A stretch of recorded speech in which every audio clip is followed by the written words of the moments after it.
Hello, this is Mark, and I'm here to talk about single speed Leslies. For example, the 21H, um, the 45, the 47.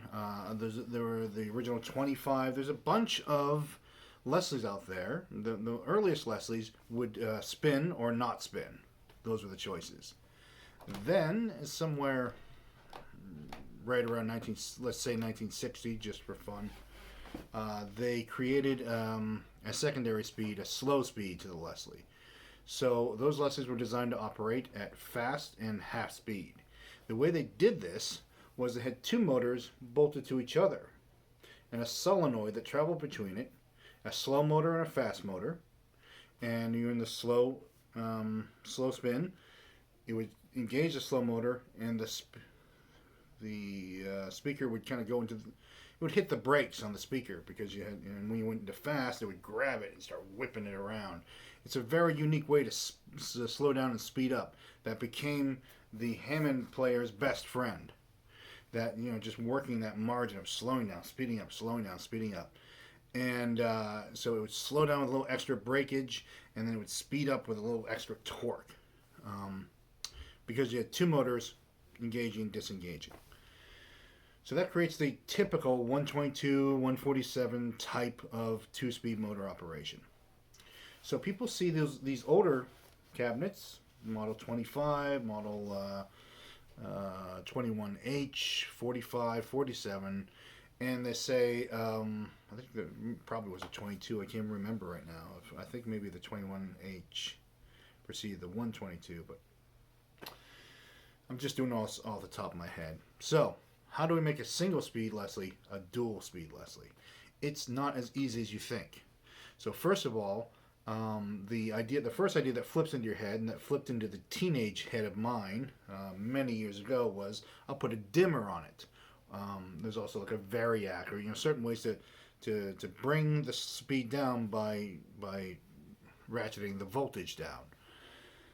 That works in the short term. What it does is it messes with that relationship between the frequency. So these motors are synchronous. They run at 60 cycles.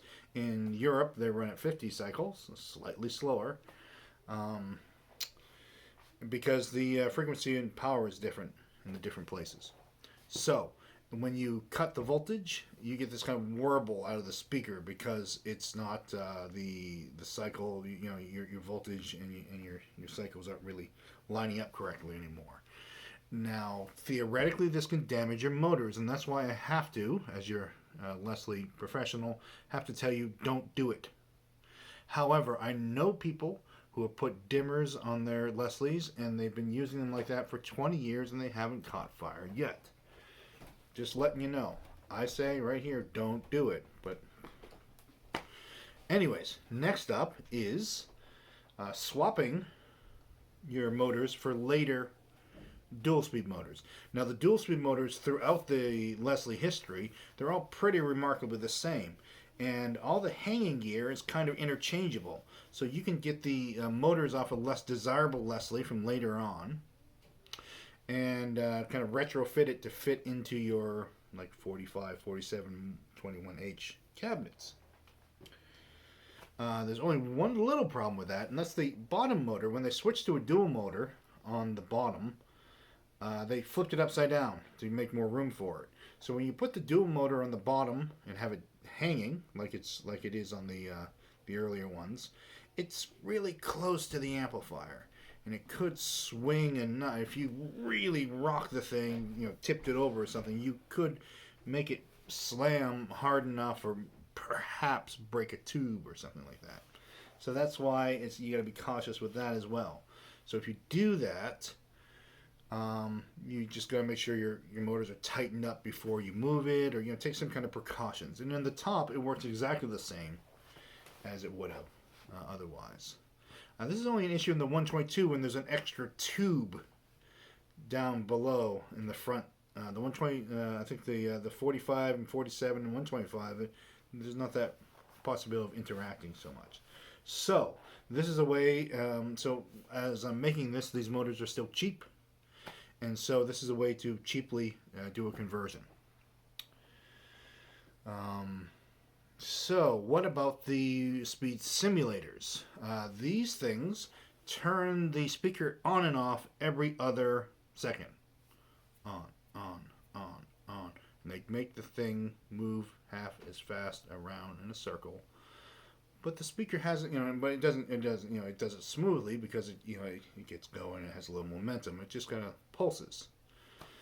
There are people who tell you that this screws with sine waves and all sorts of things like that as well, and this isn't right. And once again, I refer you to just people do it all the time, and nothing catches fire. A hole has yet to be blown in the universe because of it. So these work. The Hamptone is an example of one of those. They're kind of expensive, and by the time you buy it and install it, you could have just swapped your motors out and used a Dr. Fishstick's motor control or some other, or rewired your relay inside your Leslie. And cost-wise, it kind of works out to about the same thing. So, there's that to consider.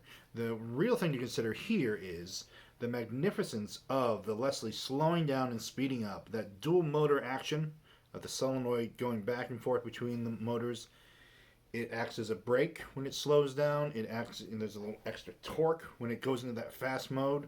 And so you're in the slow mode, you're in between, and then you're fast. And so it's this little herky jerky motion that the Leslie does when it switches. And all of those things, you can really hear them when you're working the Leslie. If you're using this the speed control to get that effect, you can really hear that happen. And so that's an important part of the Leslie. So that's why I mostly recommend switching your motors over. Secondly, would be a speed simulator, not the end of the world. And thirdly, would be messing with dimmers and variacs and stuff like that. Can't recommend that. Oftentimes, guitarists especially they always kind of say oh, I just wish I could just make it spin the speed I want it to spin. I want it to spin a little slower than this. But that's part of the Leslie sound is like having that moment oh, it's too fast, oh, it's too slow. So going back and forth. And you're not looking for that one moment of perfect, the vibrato that goes perfect to your ear isn't what George Harrison used and Dave Gilmour used and Joe Walsh used and Stevie Ray Vaughan used, because they were using stock Leslies. So every guitarist thinks they want to reinvent the Leslie. Don't worry about it. So as of the time I'm making this, the motor control, the speed control, is the only thing that's different in these amplifiers. Some of them, especially the difference between a 45 and 47, the 145 and 147, is only the motors. And they still can be kind of gotten cheaply. So you can get the Leslie cheaper than its 145. You can get a 45 for less money than a 145. And you can swap the motors. And you can have a cool thing. Now with that, so the difference with that in the bottom, when they went to the dual motor, they flipped it upside down and put it inside to make some more room. So I think I said this on this video that the 122 has two tubes right up the front there, and that if you were to jerk the motor hard enough, it could almost run into one of them. So if you do have a dual motor hanging on the bottom, you just got to make sure you tighten it up before you move it, or you just stick something in there to immobilize it, or you'll be a little extra careful with that. But other than that, it makes the slow so that the bottom on the 147 and 145 spins in the opposite direction because they flip the motor upside down. So the top spins this way and the bottom spins this way. And there are people who claim that makes a difference, and maybe to them it does. But the bottom gives you tremolo and the top gives you Doppler. The top gives you frequency modulation and the bottom gives you amplitude modulation. Therefore, the direction the bottom spins is not that crucial, I do believe. That can be a controversial opinion, and so I'll leave it at that. So, that's the story about the one-speed Leslies and how to make them two-speed. Thanks for watching.